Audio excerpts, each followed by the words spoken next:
how are you? I hope that you will be fine and happy.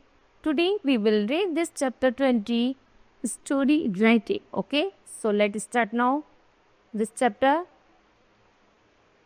learning texture and story is a series of incidents presented in a continuous related sentences. Okay, चलिए the most important elements of the short story है plot and time, setting, characters and the dialogues. Okay, check.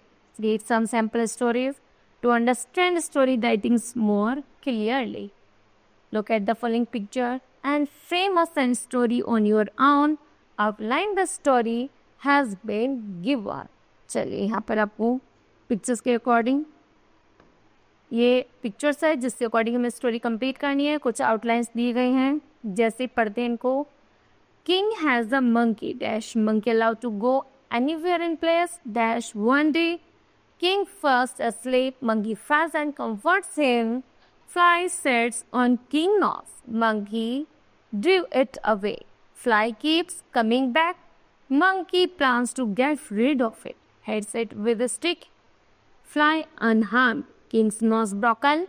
Monkey never seen again. Okay, चलिए इस outline को देखते हुए और चित्र को देखते हुए स्टोरी कंप्लीट करनी है. करते हैं. टाइटल है the king and the foolish monkey. Once upon a time, बहुत समय पहले की बात है.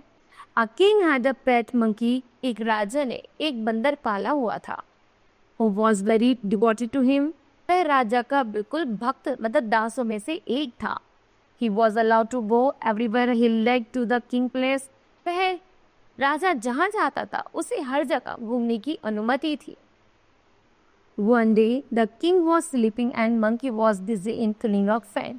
एक दिन राजा सो रहा था और बंदर राजा की हवा करने में व्यस्त था. Just then a fly came. तभी एक मक्खी आती है and started buzzing around the sleeping king. तो वह राजा को सोते हुए राजा के ऊपर घूमने लगती है. And then settled down on his nose. और वह उनकी नोज राजा की नोज पर आकर बैठ जाती है. Out out you fly. उड़ो उड़ो मंकी कहता है बार बार. Whisper the monkey but the fly keep coming back. लेकिन मक्खी उड़ती है और वापस आकर नाक पर बैठ जाती है. Fed up with her irritating behaviour. Monkey उसके बिहेव से बहुत ज़्यादा इरिटेट हो जाता है. The monkey made a plan to get rid of her. तो मंकी एक योजना बनाता है उसको हटाने की. If she perches on the king nose again. उसने सोचा यदि अब की बार वह राजा की नाक पर आके बैठी तो आई किल हर. मैं उसे मार दूँ. ही रिजल्ट. इसका यही परिणाम है. द मंकी टू केम. जो बंदर का उद्देश्य था and hit is hard with the stick.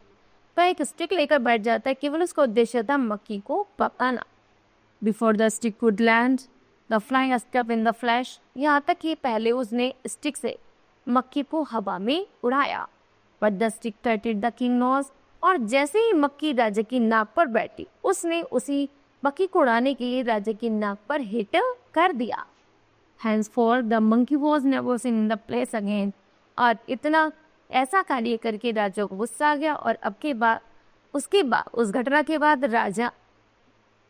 घटना के बाद बंदर दरबार में कभी नहीं देखा गया. Okay, now kids, this story will be completed. I hope that you understood that. Thank you. Have a nice day.